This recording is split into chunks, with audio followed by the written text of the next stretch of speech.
Okay, I like doing these scenes and kind of doing a little bit of a variation on them. I was looking at this last scene that I did, and I wanted to do some sort of variation on the sky. I'm always doing these kind of, I don't know, just, you know, amorphic backgrounds. I think they're really conducive to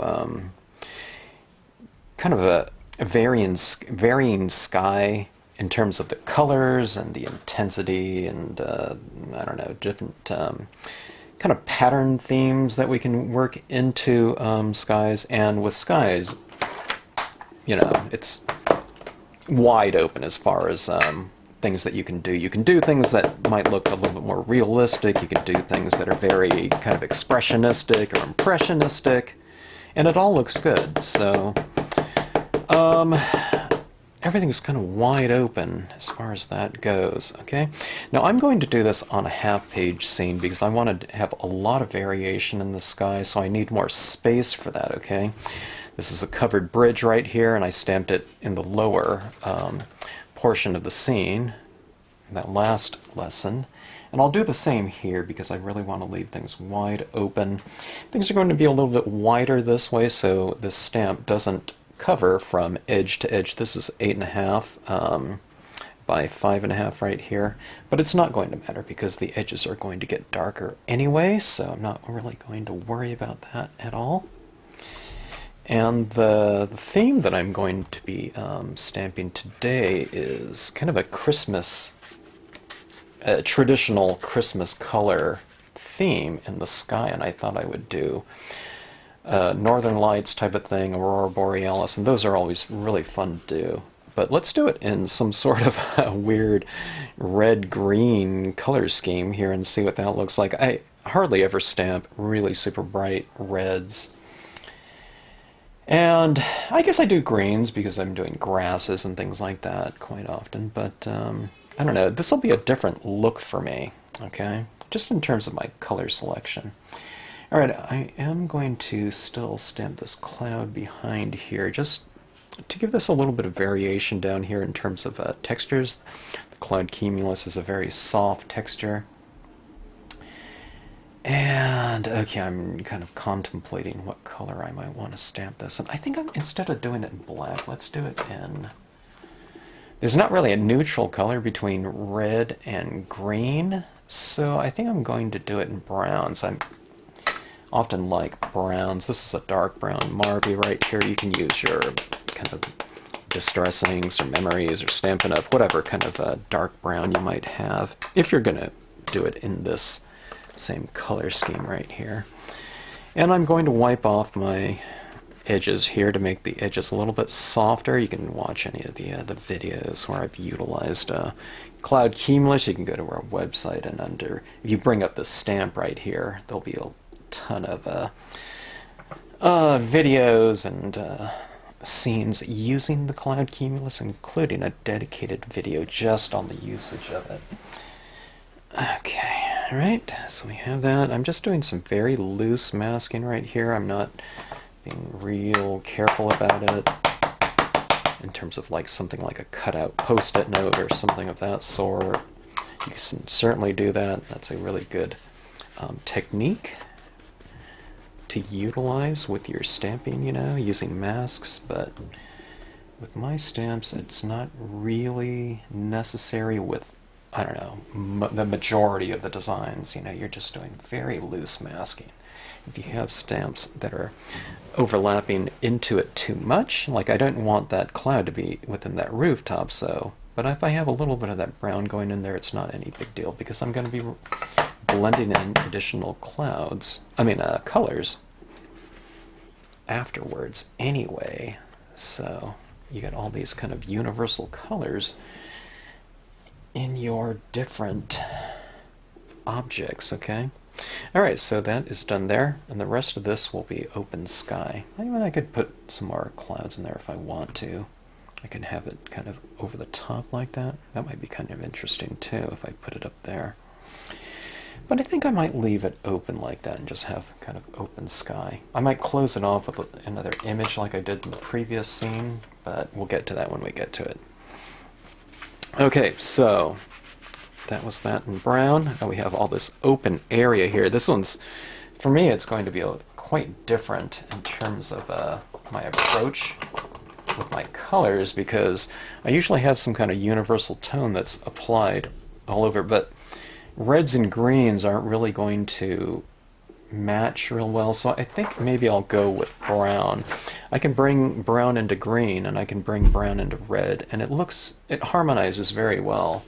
Okay, so there's all kinds of different browns that you can use.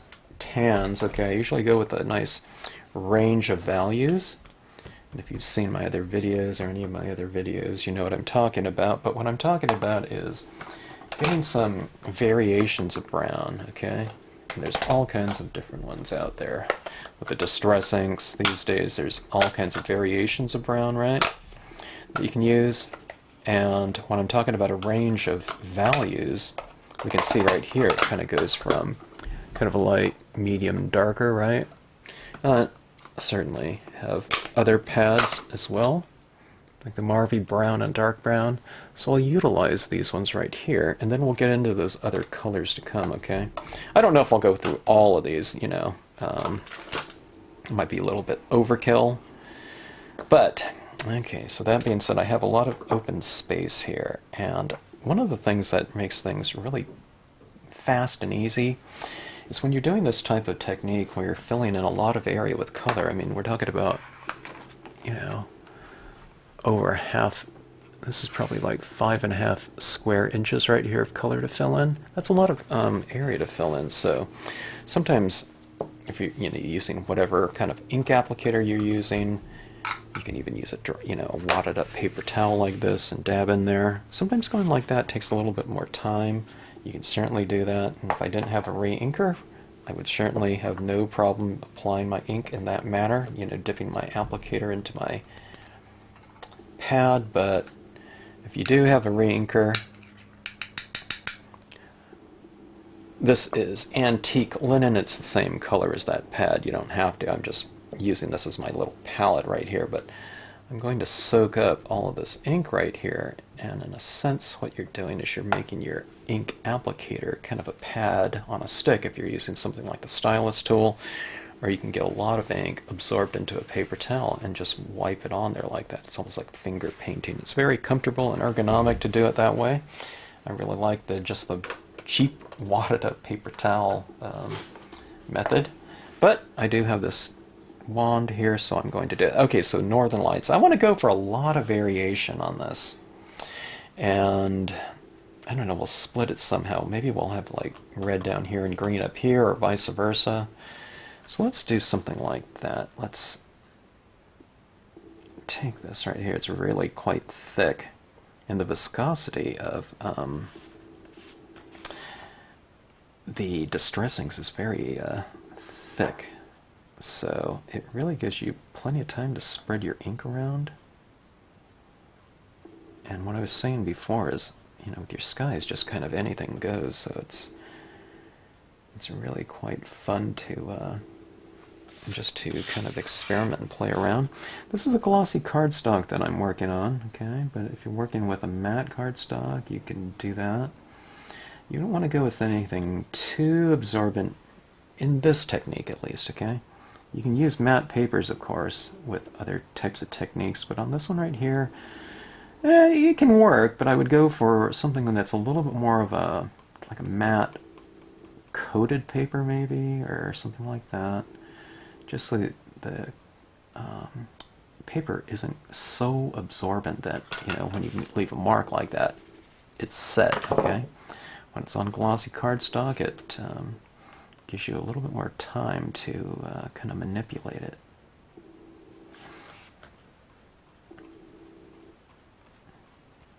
Don't worry about things going on real smooth. I'm certainly not worried about it here, because I have a lot of layers and other colors to come, okay?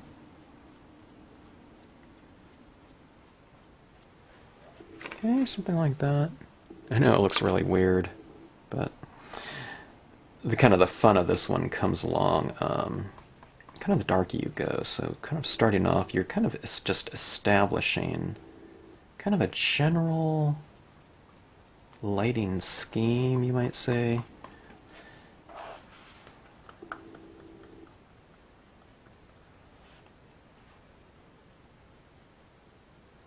If you want things to remain light, then simply don't tone over everything, okay? Like, for example, I want some of my clouds to remain light. Generally I like my rooftops to remain light, and some areas down on the surface, okay? Just there's a little bit of a variation. Alright, that is the antique linen. It looks really, you know, if this was the end product, you know, result, that wouldn't look too good, but I'm not done. That's just kind of to establish things, so you can see how, I don't know, I wouldn't say it's haphazard, but it's certainly not your blended, nice-looking surface.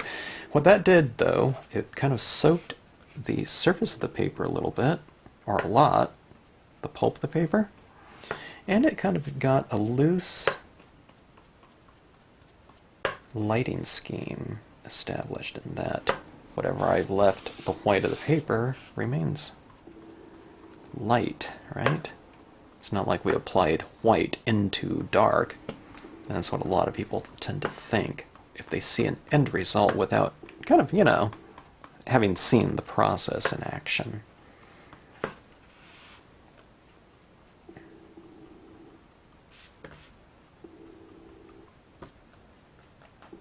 Alright, now this is walnut stain. It's a little bit of a darker brown. I still have some of my antique linen still in this, so we don't need to clean it off because we're working up the value scale.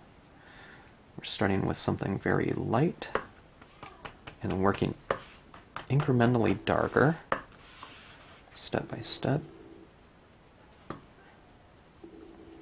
Sometimes I get into this and the paper starts drying and I don't feel that I'm being able to blend this in very easily, so you just go back to your antique linen and put another coating on top. It'll kind of saturate your paper and the pulp of the paper a little bit more, and then you can go back in with your darker colors that will blend in much more easily, harmoniously, and, you know, give you the kind of the results and the process that you're kind of looking for. Okay, so remember just to retain those lighter areas in there.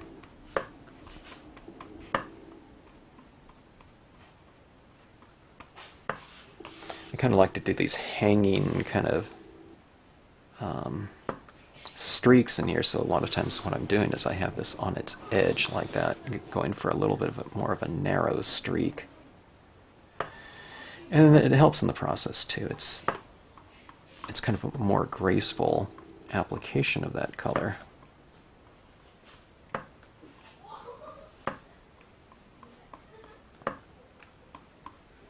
Alright, see those kind of streaks starting to appear, kind of real northern light-y. Northern Light-ish, Aurora Borealis. Okay, this is the brown, Morphe brown. See, things are starting to come together a little bit more.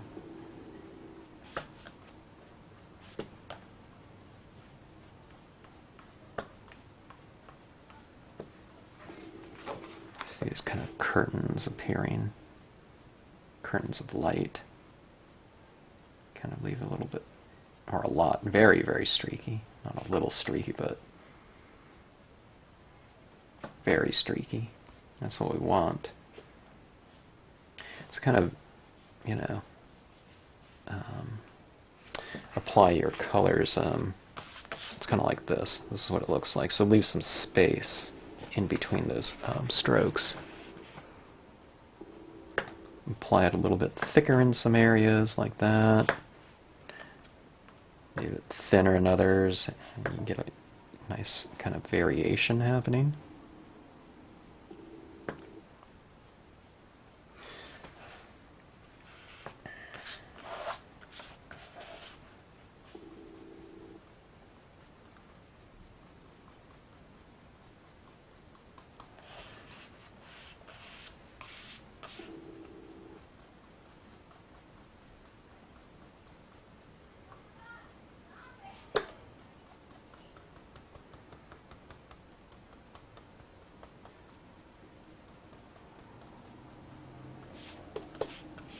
Kind of retaining those lighter areas down below. Those lighter areas will kind of play the part of reflected light, you know, coming from whatever your light source is. In this case, it'll be the northern lights. They won't be casting that much light, but, you know, we're not going for photorealism here. We're, you know, you're trying to make kind of a statement. Just kind of a personal statement of kind of your own aesthetics, okay? Things that we stamp out in scenic stamping, you know, aren't necessarily going for photorealism or trying to do something that, you know, a camera is much better suited for, okay? You're doing personal expression and variation. And, you know, you often want to have your medium that you're using, you know, you want to have something that's kind of reflective of the medium. If you're working with things like colored pencils, you know, you probably want to have a little bit of texture of the pencils. Or if you're working with oil paints and brushes, maybe have a, you know, some of those brush strokes showing. Something reflective of the media, you know.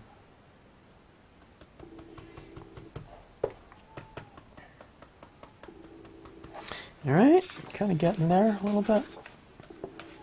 Let's go a little bit more of a higher curtain right here. Let's bring this up from the base. Is that streak right there?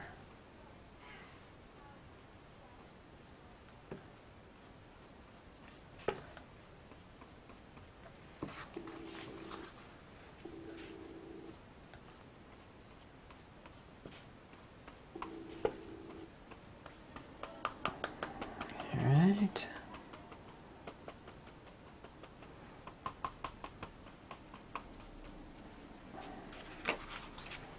Getting there. Alright. Now, I went through that one right there. So I didn't go through all the distress things. I just knew that they wouldn't be dark enough to really matter, so I didn't bother. Okay, this is the dark brown that I stamped my clouds in. It's the same one. It doesn't look as dark brown as the impressions that I stamped, because I stamped those clouds on a dry piece of paper. Now I'm applying this dark brown over the top of all these other kind of still wet inks, so stamping wet into wet right here. And it's going on pretty dark, though. It's going a little bit darker than I thought. Sometimes when you go into wet, you know, not a lot of that current color, the darkest color that you're on right now, transfers because it's just so wet. But that looks pretty good. Depends how fast your inks are drying for you.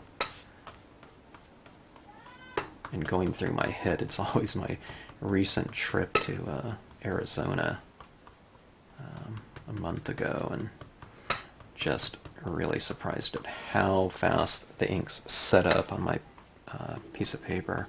It was kind of nice though, because I was able to achieve the color saturations that I wanted, but of course you go through a little bit more ink because they are drying up so fast. So there's kind of some pros and cons, you know, with having a much more arid situation. Okay.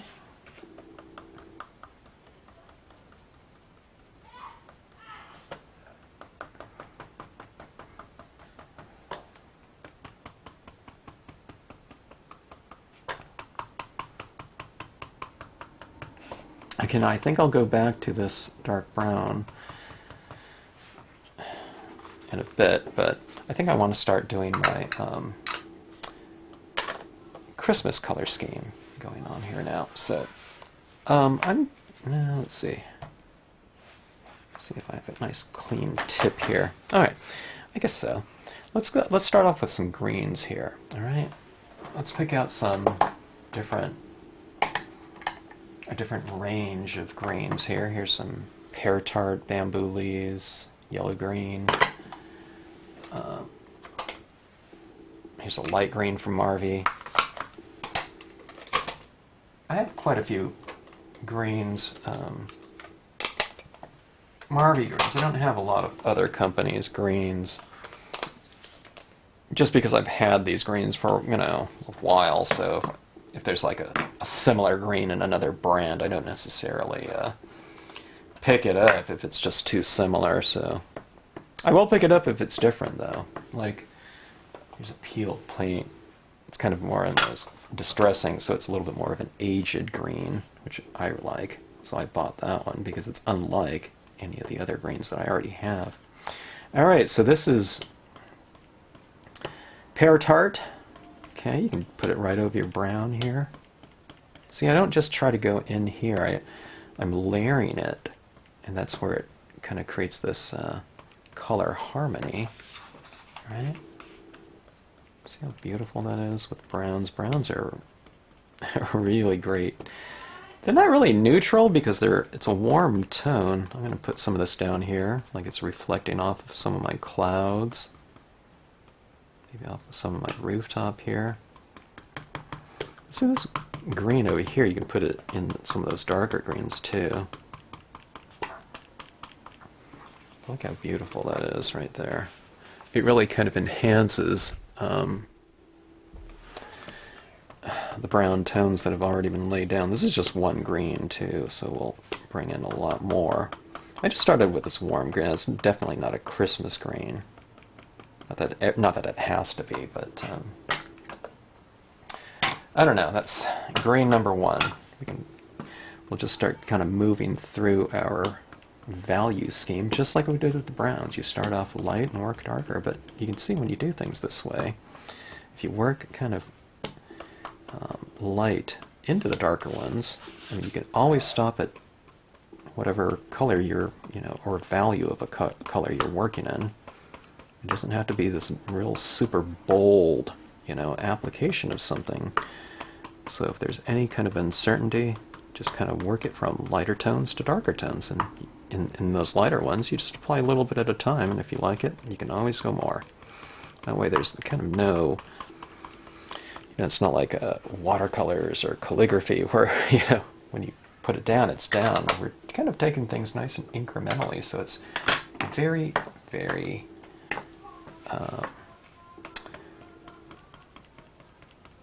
it's a very user-friendly kind of methodology, okay?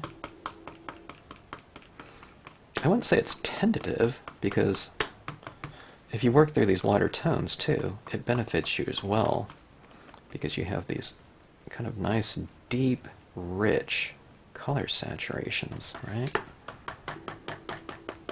Because dye-based inks are transparent, so the undercolors are kind of the ones that are kind of glowing through, and that's where you create this illusion of kind of glowing light within your scene. We're not working with light, we're working with contrast here, so layering these over like this. Various values and intensities. This is the Marvy ones. Marvies are a little bit more, or a lot more, in some cases, brighter than other brands of inks. Okay.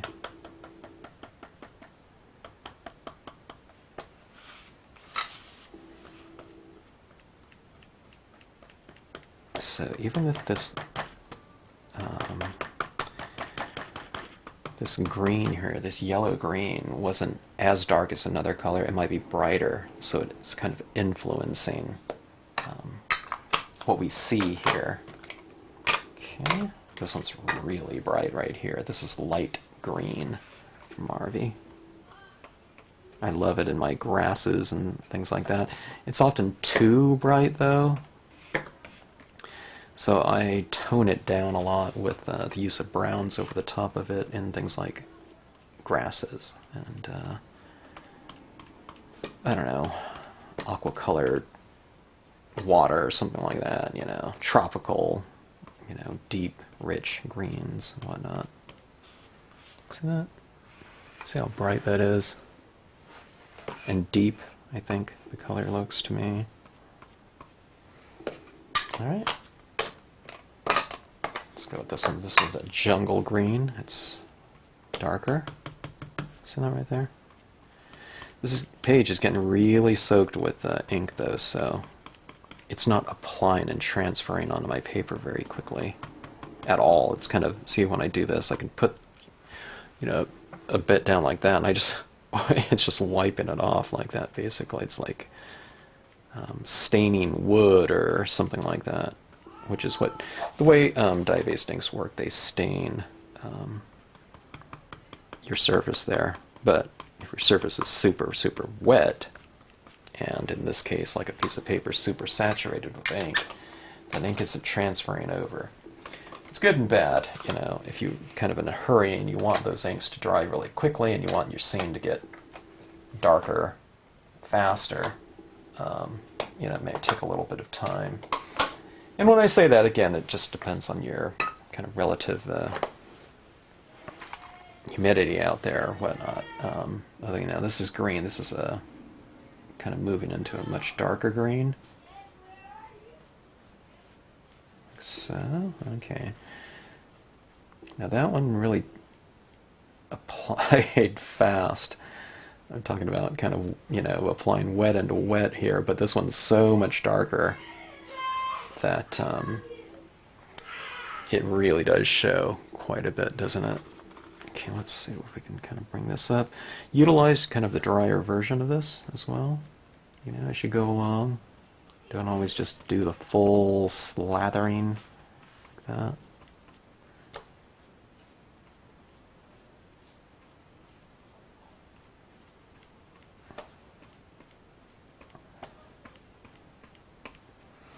Okay.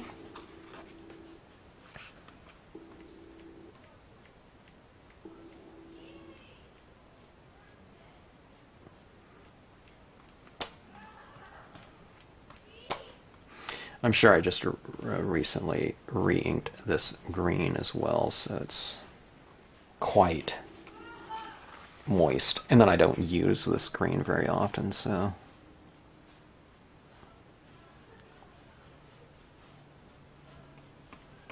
really quick application. Okay.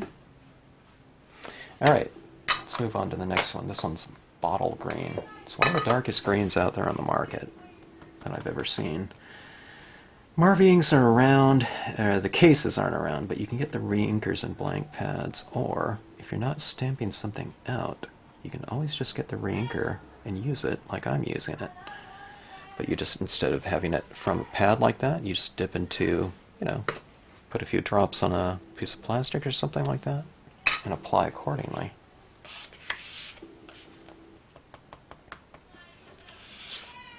It's very, very wet.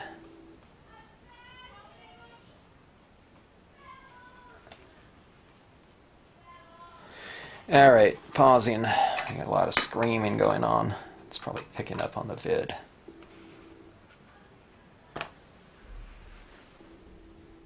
Okay, back. We have a very happy, active household of kids going nuts over their Christmas break, so.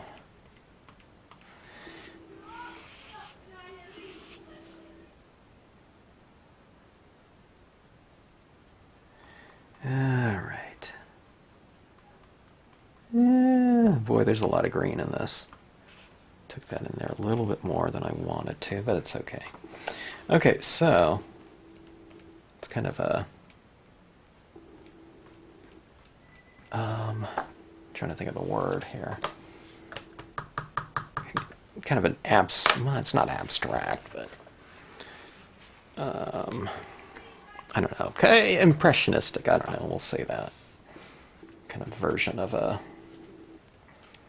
scene. Okay, so that's my green tone right there. See how that brown tone in there kind of helps it out? It's not so kind of electric green.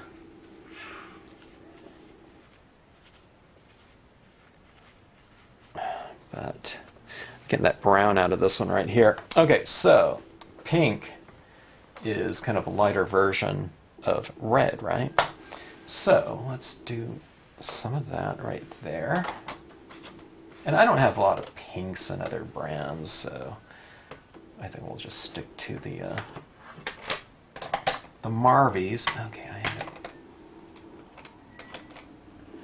up reaching across here. Alright, so we have variations of pink. Pink's like a lighter version of red, right? So we'll go something like this. This is a little bit of a warmer red right there. We'll start off with rose pink, okay? I have a little bit of brown in here, but we're putting it over the top of brown, so it's not going to matter. Okay.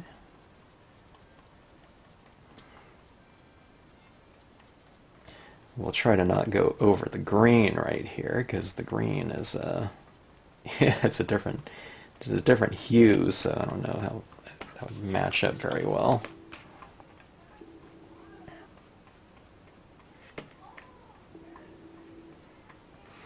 Okay, that's all I need right there. Move up into pink. This is a really bright color. And I'm in need of a new pad. I'll take a blank pad and apply some reinker fluid in there. Or I might just go with the reinker. Just use it as I had mentioned.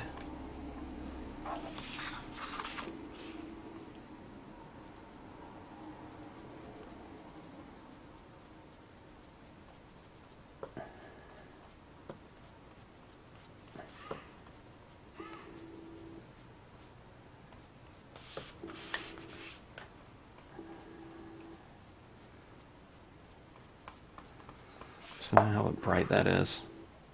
It won't be that in the end result because I'm going to layer the red over the top of that, but look how beautiful in terms of the glow that's been achieved through the use of multiple layers and values of a given hue. It's the merging of different hues as well, you know, brown and red and whatnot, but, you know, red is in brown, right?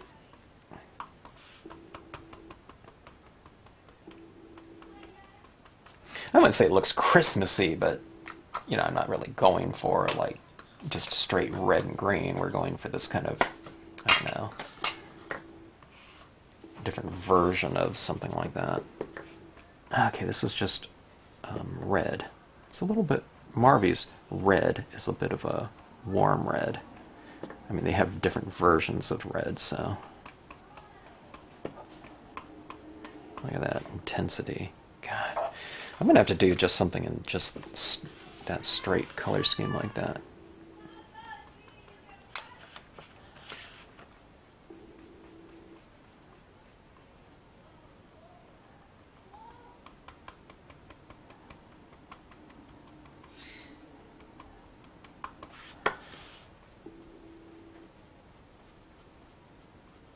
Okay.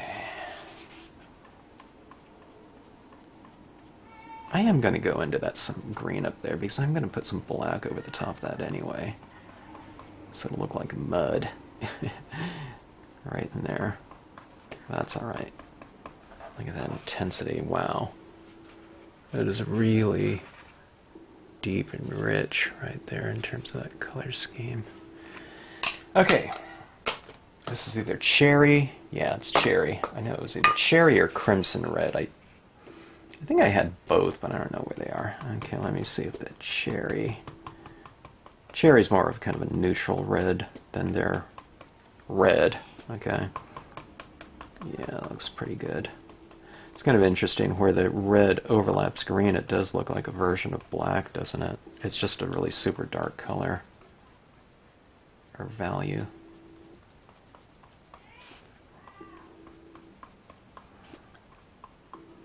Super intense.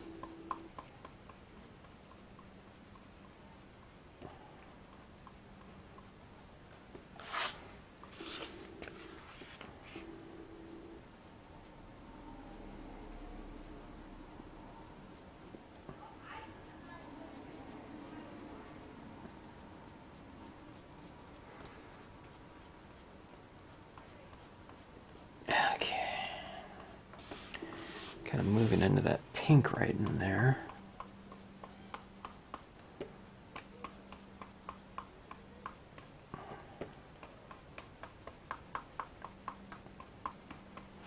All right.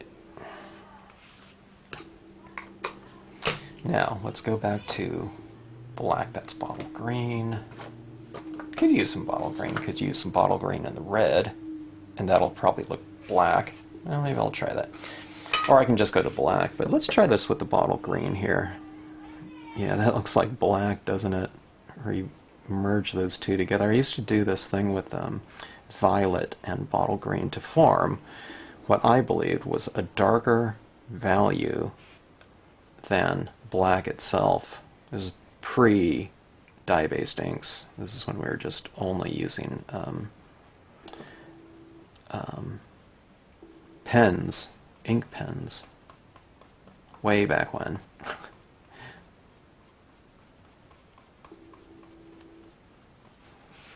Okay, see that right there?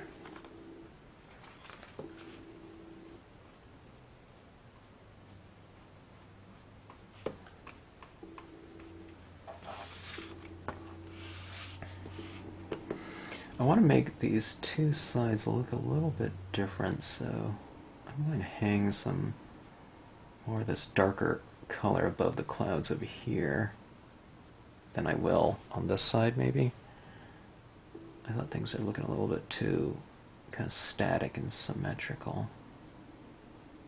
Okay, let's switch off and move up to the... So it's weird, it almost looks blue. It's not green, bottle green at least.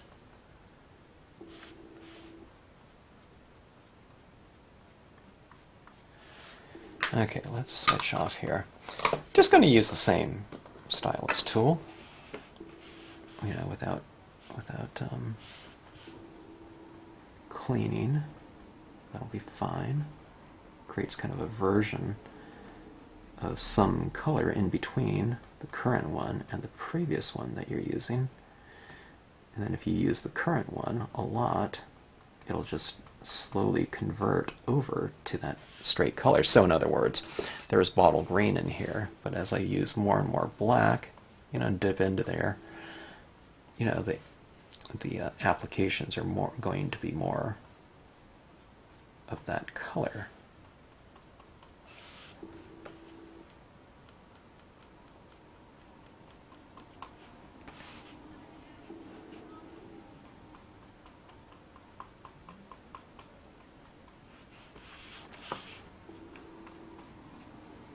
Okay, the darker you go on your scene somewhere, typically mine is on the perimeters, the lighter the light areas, or the lighter areas, are going to seem by contrast, okay?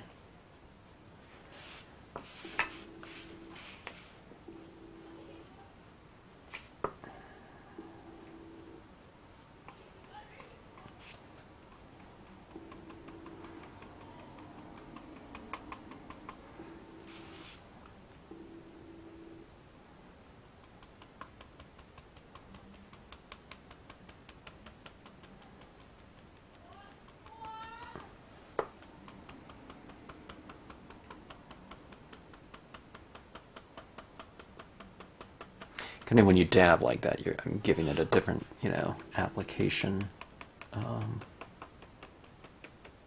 that ink. Okay, of course, you know, the dab's going to be different than the streak. So just like a paintbrush, you just kind of utilize your paintbrush in different ways for different marks you want to apply. Tapping like this with a sponge is going to give it a little bit of a softer look, right?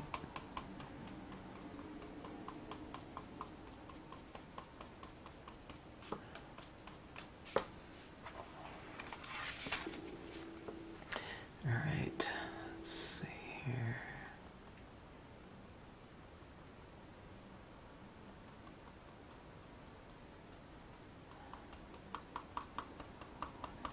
Okay, kind of getting there.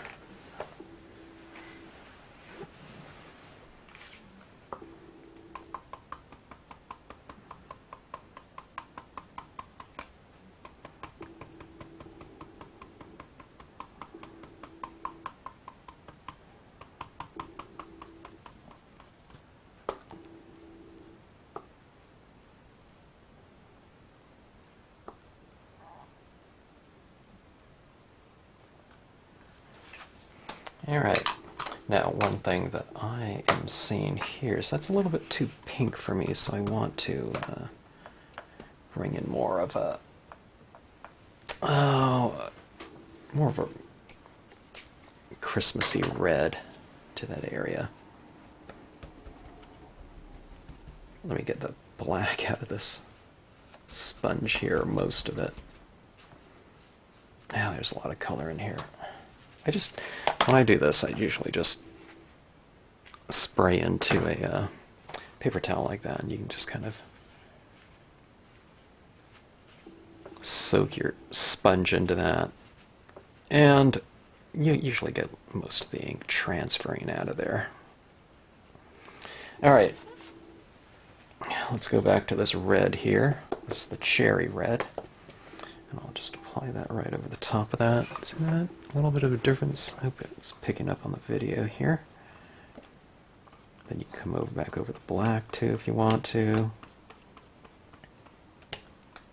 This is one of those scenes that will really benefit from a really good spraying of like an acrylic spray to really bring out the depth of color saturations that you've applied.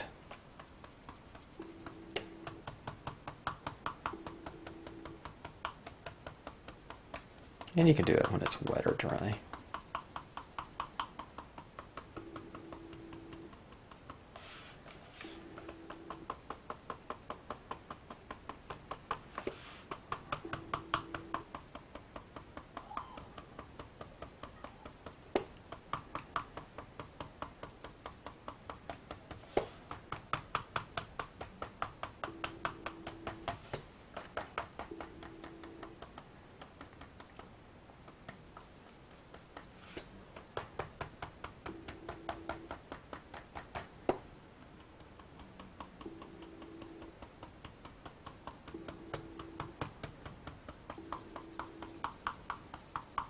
I'm kind of going a little bit darker here, just so that there's not this so mirrored a kind of a flare as the green. I want them to be a little bit more distinct from one another. Okay, so I think that's good for my color applications there, but there's a bit of a kind of discrepancy between all the tones up top here and the ones down below. It's looking rather anemic, right? So this is one of those things where pens really come in handy for some like more detailed work down below here. These are alcohol pens, so you can come into certain areas and really kind of enhance some of these more detailed areas. Okay, now where would we do something like this? Well, if you can notice on my design here, there's black areas in here, pebbles and little subtle detailing within the snow.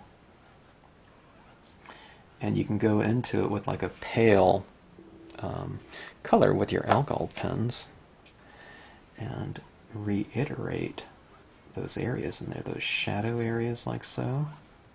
Okay. So it doesn't have to be a mystery as far as where you can apply it. And then what I do is I come back in with a lighter shade, or you can come in with your blender pen and just kind of blend that out a little bit. All the, the glossy cardstock, you can blend a little bit. It's not like a, cryogen paper or something like that where it's completely, you can really manipulate it, but it's enough, I don't want it to kind of moving around completely. See these little kind of road textures, indentations where, a cart, or whatever, horse and buggy or whatever, tire tracks, whatever, would be going. You can kind of come into it like this, reiterate that. So I'm reiterating shading, okay? That's already established in the design itself.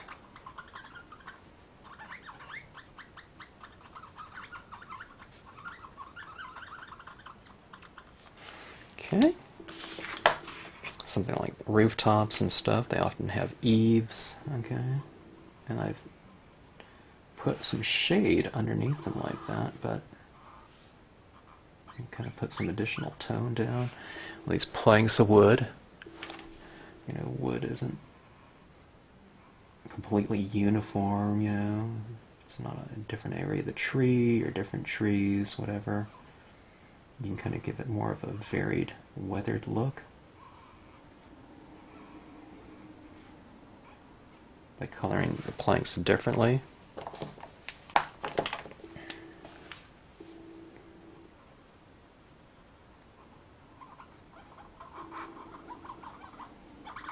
Put a little tone in the shadows right there. Down your water if you want.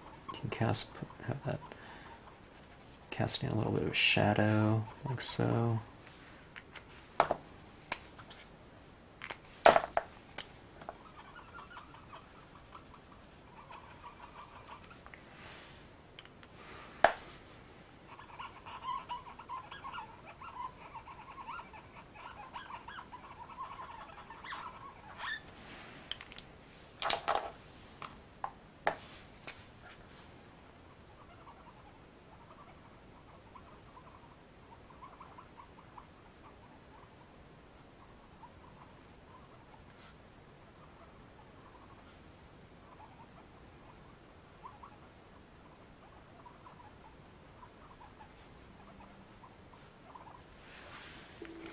It just makes things a little bit more dimensional when you do these little subtle things, and it's really fun to do too, especially when you're using like pale values in these pens, because just like those inks, it's not making a huge commitment, so you can kind of watch those little things, those little subtle details start to kind of emerge in a very slow and controlled manner, which is what I like when I'm doing these scenes like this, because I'm not really practiced in terms of pen usage and all the beautiful blending that people, often do with them and whatnot. So I just kind of utilize them accordingly, and I don't know, it works for me.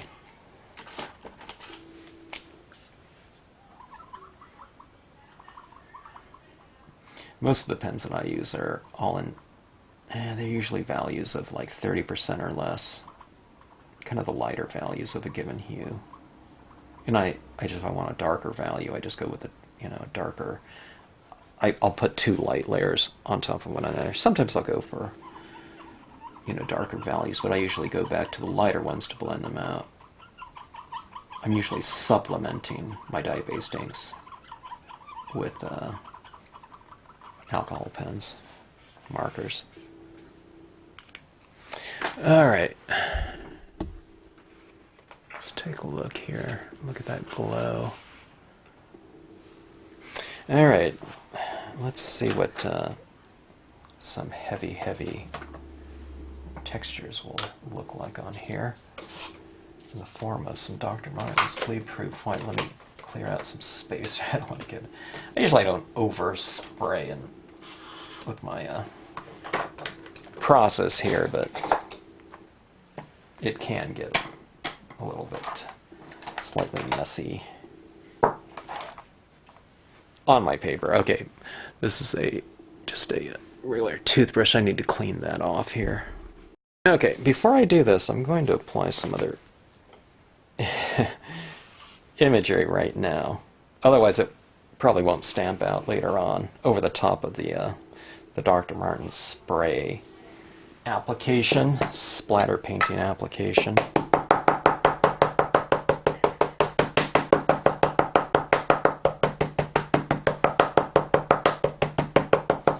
Just black on my oak branch here.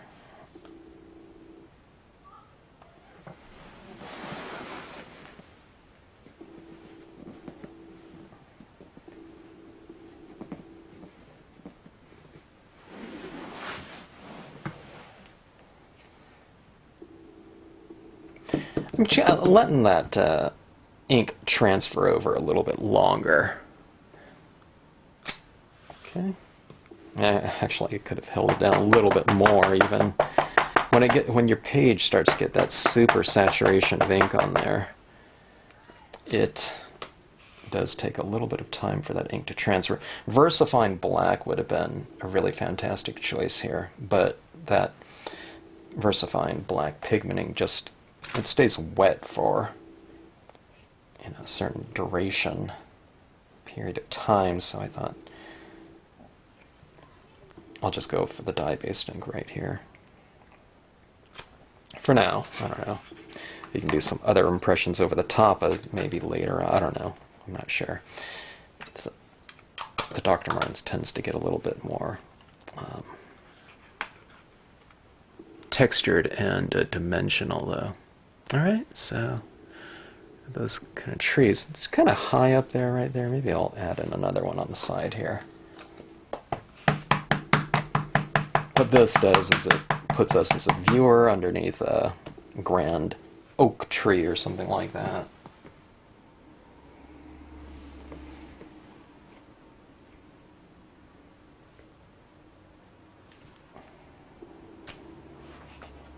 Let's take a look here. Okay, I'm going to go for one more, just to balance things off with a touch. Put it down here. You can see I'm just using certain portions for what I want on this stamp. It's been designed to be used for all different sides and different densities.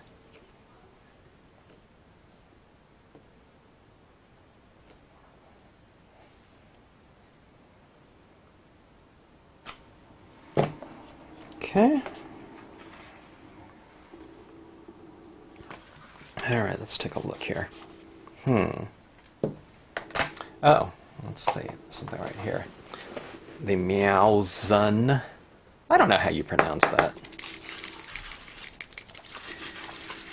White acrylic paint pen. Alright, there's so many of them out there. Acrylic paint pen, basically.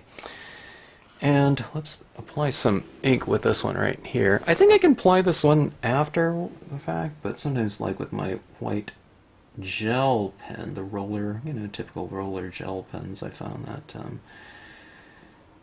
doing the gel pen first before I do any kind of Dr. Martin's bleed-proof white is better, because since the roller action of the gel pen can tend to get a little bit clogged. Maybe with these paint pens it won't kind of run into that type of issue. Alright, so just kind of putting some highlighting on top of my roof here. It'll represent like snow maybe. After all, this is the snowy covered bridge, but I did fill in a lot of the area with color. Now it's not quite opaque. It's fairly opaque, but not quite. It's a little more translucent, but it's kind of getting there in terms of the opacity.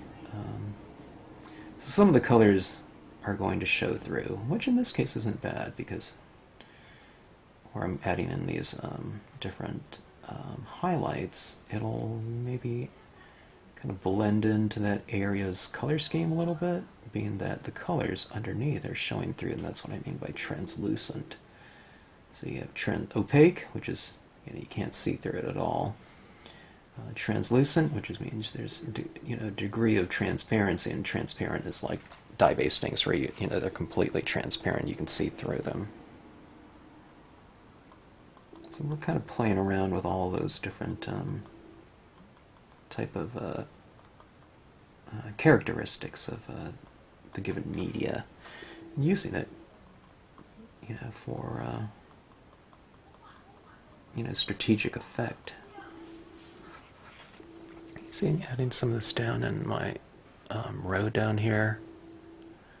And see on the top surfaces up here, see we had shade down here with some pen. Now on the top sides of these, I'm adding some highlights. Shade in the dark areas, highlight in the light areas.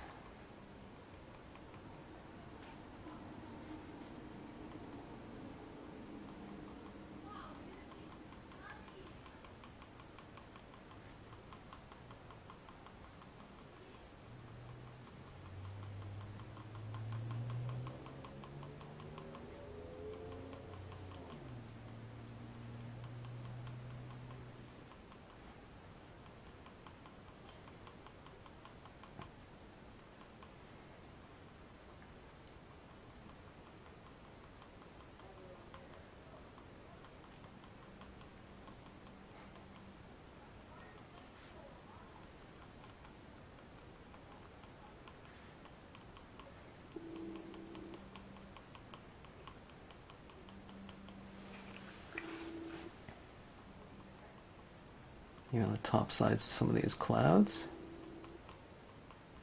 Yeah, I don't need to do too much of this, so we're going to be achieving so much texture in an instant with the bleed-proof white. Bleed-proof white is an opaque white watercolor. The most common usage is with the calligraphers out there. People that do a lot of lettering often use this. You often have to add water to it, but I've used it fairly recently, so I don't need to add water into it. But you get it into like a thick, creamy consistency, okay? You don't need to fill it up with water. That'd be too, diluted. But kind of a nice thick cream. Maybe thicker than whipping cream. Maybe it's like syrup or something like that. Okay, I like to use just a used kind of stiff bristle toothbrush. And I like to get a lot of that paint out of that. I like to get it built up in there, but I like to squeeze out a lot of the extra. Otherwise, there's a chance of you get a kind of a big blob. Okay, let's take a look here and see what it does. Oh, I think I actually flicked a couple things down there already. You can see it. Alright, this is fun stuff. It's just like going back to kindergarten, right? And I'm just going to take this. I'm not going to do it in one stroke like that. I'm doing like a couple bristles at a time with my thumb. And I'll kind of do it off, I don't do it right over the scene, okay? That way, if I get a blob, it doesn't fall right onto my scene. But see all that?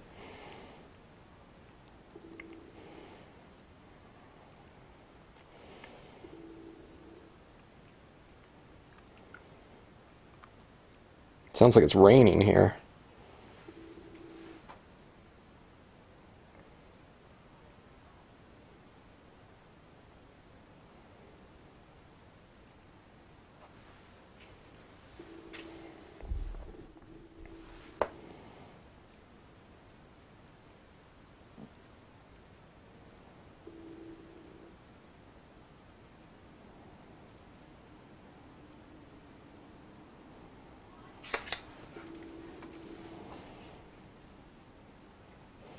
I'm very much into fun processes.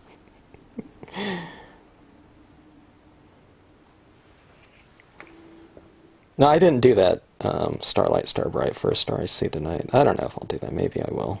I guess this could be snow. Where you don't. This can also represent stars.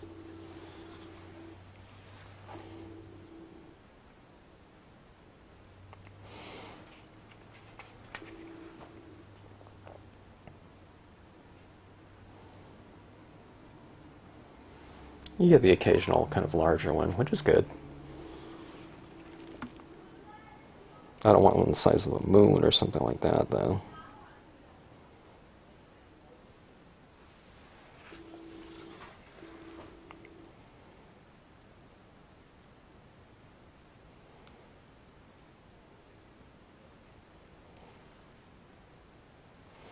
Okay, I think that's it. Look at that.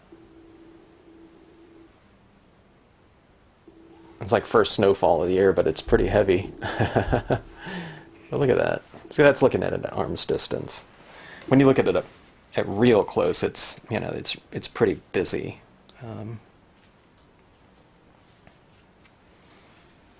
It's not quite.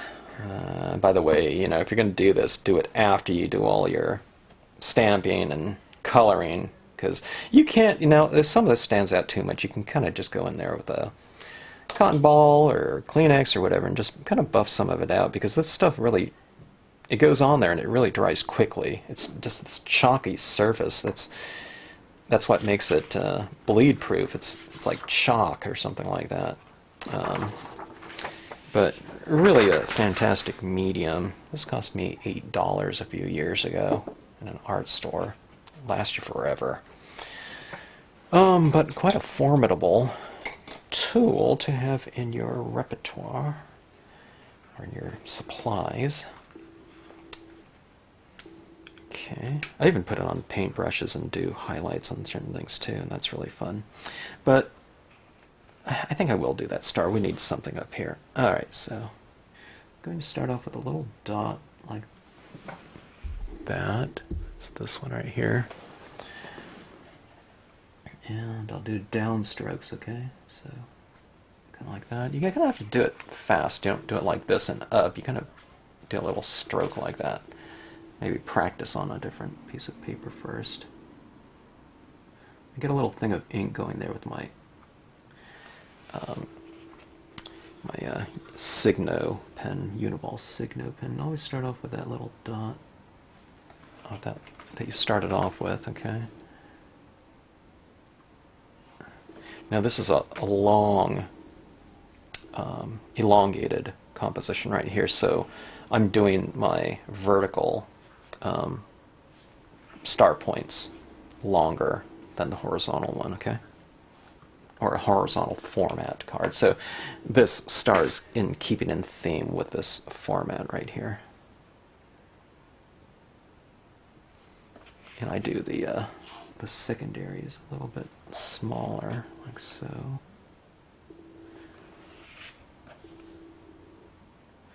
And then you have a little star. It's like a North Star or something, right? It really becomes kind of the focal point of that sky area, doesn't it? Alright, so this is my gel pen. It's really similar in terms of the application to the paint pen. This is a 0.7, this is also a 0.7, but I feel that this one's thicker. It's like one of those gold and silver pens that when you apply it, it doesn't have a ballpoint. It goes on a little bit thicker than the equivalent millimeter size in something like a gel pen, I find. Okay. Alright, let's go and apply a little bit more of this. Now that we know what the white looks like in here.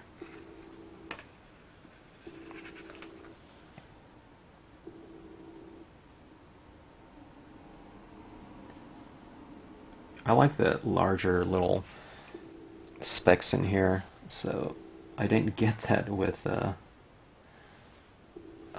in some areas with the splatter painting, so I'll just hand do some larger ones in here. If this is snowfall, it just says that You know, so there's some that are larger, maybe that are closer to us. And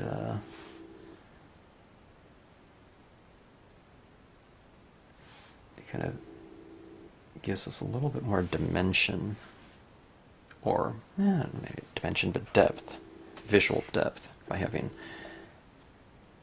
both large and small in a certain area.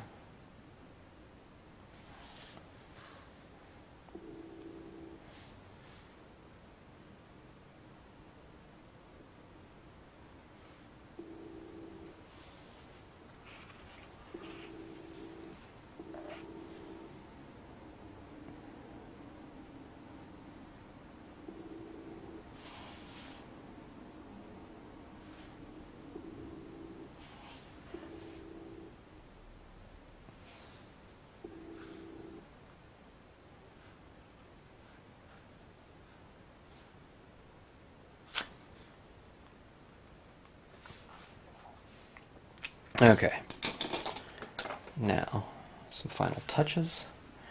Just take a Q-tip like this. This one's kind of a used, frayed one that I've used before on another scene. And some regular pigment ink. Alright. Little dab on there, and blot it off before you go. See, there's way too much on here. What I want is I'm going for kind of a real diffuse, dry brush application of that ink, okay? Of that media.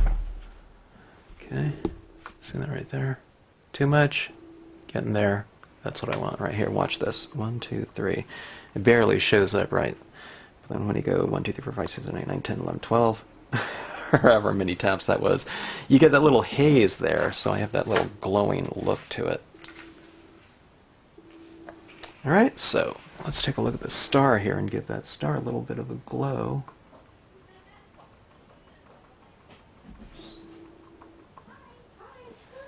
Like so. And you get that little star right there. Has a nice little glow to it.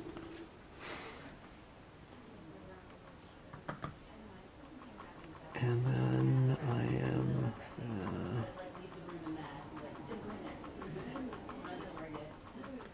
adding a little haze. We just had something like pause for a minute here. Oops. I just added that down. Okay, sorry. I was working off screen there a little bit. Let's see that little haze, kind of, I like having this haze kind of meander from the other side of the covered bridge. Like that, from back there into that area. So, see, that's where having that real kind of pale application of this really comes into play. Like that. Doesn't it look kind of more dimensional that way by having that in there like that? It kind of starts to break up some of those real kind of straight lines, you know, that we have in here as well. But just check it out right here. See, here's this little, imagine this, there's some mist coming in. Maybe it's from these clouds in the background or something like that, but you have some of that coming in here, and then you just kind of diffuse like a little bit right here, like it's coming out in this area. Like so. It makes the lighting come alive. It's like it's moving, it's creeping, you know, around, or, you know, just kind of like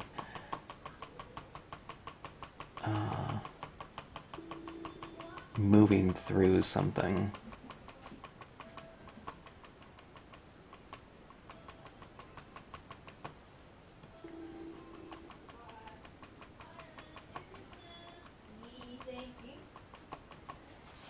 So we have that mist, okay? And let's put that, let's create that same effect up here in the clouds. So we can see where some of that, kind of that cloudy haze is coming from. Like about like so. See that right in there? I don't know. It kind of, it's that little kind of diffusion and light against mist And of course we have it on the focal point up here with that star on the side a little bit more. It dries a little bit, or quite a bit darker than what it looks like when it's freshly applied, so sometimes you have to put a little bit more than you think you'll need.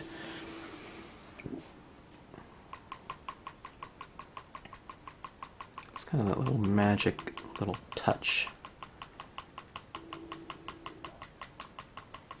Like that.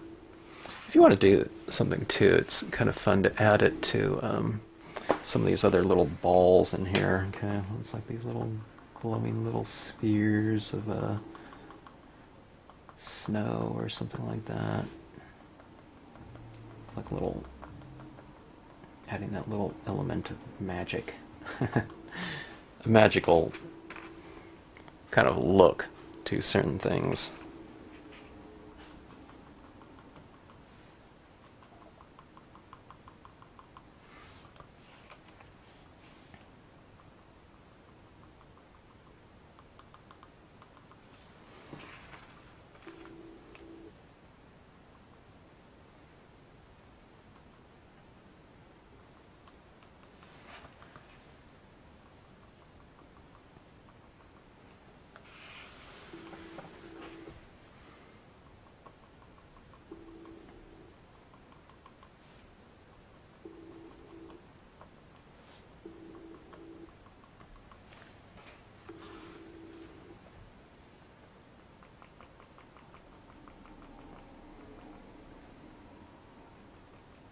I noticed that the acrylic paint pen, the paint pen leaves a larger mark than the gel pen, because as I'm doing this, I notice there's like a ring around the that little dot. Oh no, that one was from the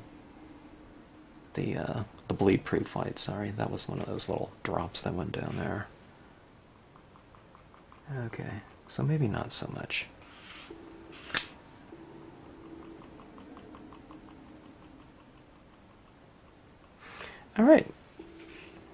All right, now this area in here is a little bit too light for my quote stamp, Starlight, Starbright, for a star I see tonight. I could do this in black, but I don't want to do it in black. I'd want to do it in reverse text and white over dark, but I think this will do for right now.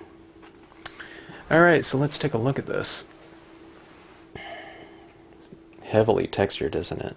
But when you hold it out like this, it's a little bit less so. This is like at eye distance, but let's take a look at this right here.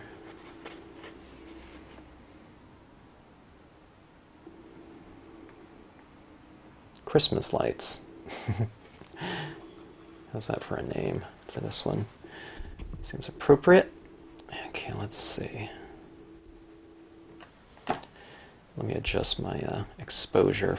Alright, that's a little bit truer to the true value light and dark of this scene.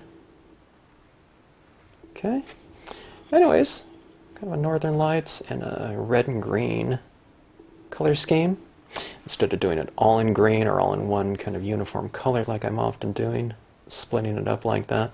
You can do this with anything. Do it for Carnival, or, you know, do it in purples and yellows. Do it for a Valentine's Day. This almost looks like Valentine's Day with this heart right here, but if this is all kind of in pinks or reds or something like that, you can do it for that. So you do all kinds of different color schemes in accordance with whatever holiday you're doing. St. Patrick's Day could be all green or whatever.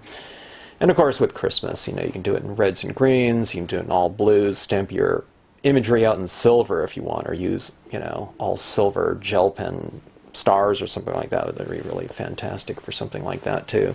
Or stamping on even a dark piece of paper, dark blue, and then doing these little snow type of effects like that with stamping your quote in silver. All kinds of possibilities, but it's, you know, you just change your color scheme in accordance with whatever kind of a holiday you're doing, or whatever type of theme you want to do it in, and you can really change the spirit of you know, any kind of scenic stamping for that purpose. So whatever you want to do. You have a friend who has a favorite color, you can stamp the same scene out, do the whole background sky in their favorite color. Anyways, I think you get the point.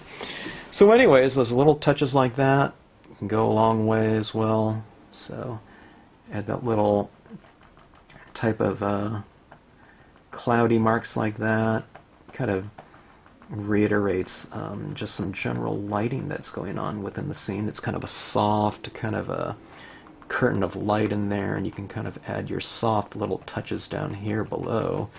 As long as you've left some kind of white of the paper somewhere, this kind of little touch in here makes sense in terms of more kind of white lighting, because this is a white pigment ink, okay? Alright, so anyways, thanks for watching.